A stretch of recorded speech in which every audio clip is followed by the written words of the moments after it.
ओम श्री साई राम। ओम श्री साई अपांतरात्मने नमः। जो किसी भी अंतरात्मा से भिन्न नहीं है, यानी आत्म तत्व है, ऐसे हमारे अंतर्यामी श्री साई को हमारा सादर प्रणाम। ये भव सागर पार करने के लिए हमें श्री साई निरंतर सहाय करते हैं। भव सागर पार करते समय दुख वेदना से भय त्रस्त होने वाले भक्तों को श्री सत्य साई हमेशा मार्गदर्शन करते हैं, जिससे भक्तों को शांति व आनंद रूपी किनारे पर पहुंचना सहज सुलभ हो जाता है। उम्र के केवल 14वें वर्ष में श्री सत्य साई ने अपना अवतार घोषित किया और अपना पहला भजन सभी को सिखाया। मानस भजरे गुरु चरणम दुस्तर भव सागर तरनम। इसका भावार्थ ये है कि केवल गुरु के चरण कमल पकड़कर दुस्तर यानी कठिन भव सागर तैरना शक्य होता है। ऊपर के विधान की सत्यता सिद्ध करने वाली एक हृदय स्पर्शी कहानी। सुप्रसिद्ध नर्तिका व निर्देशिका अमला शंकर अगस्त 1997 में पुट्टापर्थी पहली बार गई थी, इसलिए कि उनकी महामानव नामक बुद्ध के जीवन पर नृत्य नाटिका नवंबर में प्रदर्शित करनी थी। अन्य सभी महिलाओं सहित वे दर्शन के लिए बैठी थीं, केवल एक उपचार के लिए। अन्यथा उनके मन में स्वामी के प्रति भक्ति की भावना नहीं थी, उल्टा उनके प्रति प्रतिकूल भावना थी। इतने में दर्शन देने के लिए स्वामी आ गए। स्वामी सामने से आते समय उनके चलने का रौब देखकर वे तैरते हुए आते हैं, ऐसा विचार अमला जी के मन में आया। जैसे जैसे स्वामी पास आने लगे, वैसे वैसे उनका दैवी रूप देखकर उनके मन में स्वामी के बारे में जो प्रतिकूल मत था, वे बदलने लगा। इतने में स्वामी उनके पास आए और बोले, उदय शंकर की पत्नी। ये सुनते ही इन सारी महिलाओं में स्वामी ने मुझे कैसे पहचाना, ऐसा मन में सोचकर उन्हें बड़ा आश्चर्य हुआ। इतने में स्वामी ने मुलाकात कक्ष की ओर उंगली निर्देश किया और आगे बढ़े। अमला शंकर को इसका अर्थ समझ में नहीं आया। तब पास की महिला ने उठकर उन्हें मुलाकात कक्ष की ओर जाने के लिए कहा। जब दूसरों के साथ वे मुलाकात कक्ष में गईं, तब स्वामी ने सामने की कुर्सी खींचकर अमला जी को बैठने के लिए कहा और बोले, आपके घुटने में दर्द है? बाएं घुटने में ज्यादा दर्द है?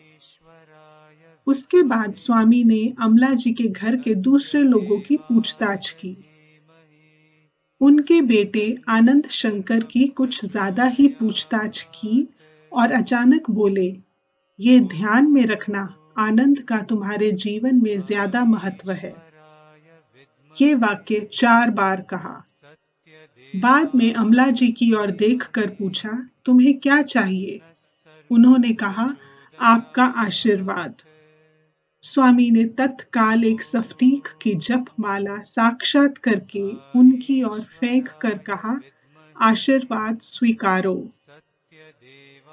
तदंतर 1997 में अंतर्राष्ट्रीय महिला दिन के निमित्त अमला जी अपनी महामानव नृत्य नाटिका लेकर पुट्टापर्थी में गईं। स्वामी को ये नृत्य नाटिका पसंद आई। अगले साल नवंबर 1998 में सीता स्वयंवर नृत्य नाटिका लेकर वे फिर से पुट्टापर्थी गईं। उस समय उनके साथ उनका पुत्र आनंद शंकर और कन्या ममता शंकर दोनों थे। नृत्य नाटिका शुरू होने से पहले स्वामी उनके पास आए और आनंद शंकर का हाथ अपने हाथ में लेकर बोले, तू मेरे साथ रहेगा। इसके पहले भी स्वामी ने अमला जी से मुलाकात के समय आनंद का तेरे जीवन में बड़ा महत्व है, ऐसा कहा था। और आनंद साथ में होने पर तू मेरे साथ रहेगा, ऐसा कहा। इन दोनों विधानों का अर्थ उस समय किसी की समझ में नहीं आया था। नृत्य नाटिका यशस्वी हो गई, स्वामी को पसंद आई। इस आनंद में सब लोग पुट्टापर्थी से निकले। इसके बाद अमला जी का पुट्टापर्थी में जाना चालू रहा। मार्च 1999 में अचानक आनंद पर एक शस्त्र क्रिया करनी पड़ी। शस्त्र क्रिया होने के बाद अमला जी ने स्वामी की प्रार्थना की। स्वामी ने उन्हें अपने यहाँ बुला लिया, परंतु 8 दिनों तक स्वामी ने अमला जी के साथ कुछ भी संभाषण नहीं किया। 8वें दिन स्वामी ने अमला शंकर को अपने पास बुला लिया और उन्हें हवाई जहाज का टिकट देकर तत्काल कलकत्ता जाने के लिए कहा। उनके पुत्र आनंद का निधन हुआ था, जो अमला जी का आनंद निधान था। वे अपने नाम की तरह खुद आनंदी था और दूसरों को भी आनंद देता था। उन पर हुआ ये वज्राघात था।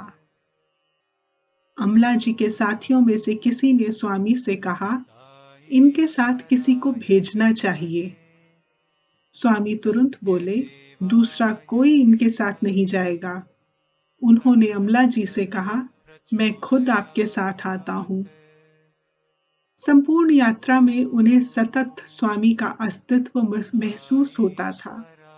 अमला जी को शांति और अलिप्तता महसूस होती थी, मानो कोई अन्य माता अपने पुत्र का अंतिम दर्शन लेने जा रही थी। उन्होंने हवाई जहाज से बाहर देखा तो नीचे काले बादल दिखाई देते थे और ऊपर सुनहरी राशि से आच्छादित आकाश।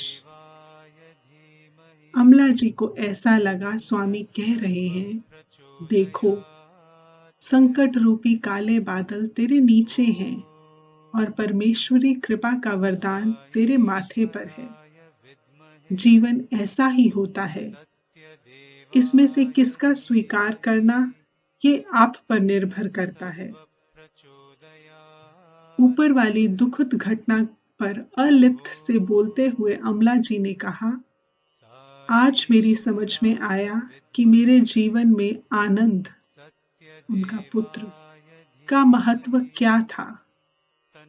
भगवान बाबा ने अपनी परमेश्वरी कृपा का लाभ मुझे प्राप्त कर दिया है और उचित मार्ग पर चलने के लिए मुझे आत्मिक बल भी उन्होंने दिया। स्वामी कहते हैं, अपना कार्य करते रहिए, वही मैं कर रहा हूँ। वह परमेश्वर के साथ एक रूप होने तक करते रहूंगा।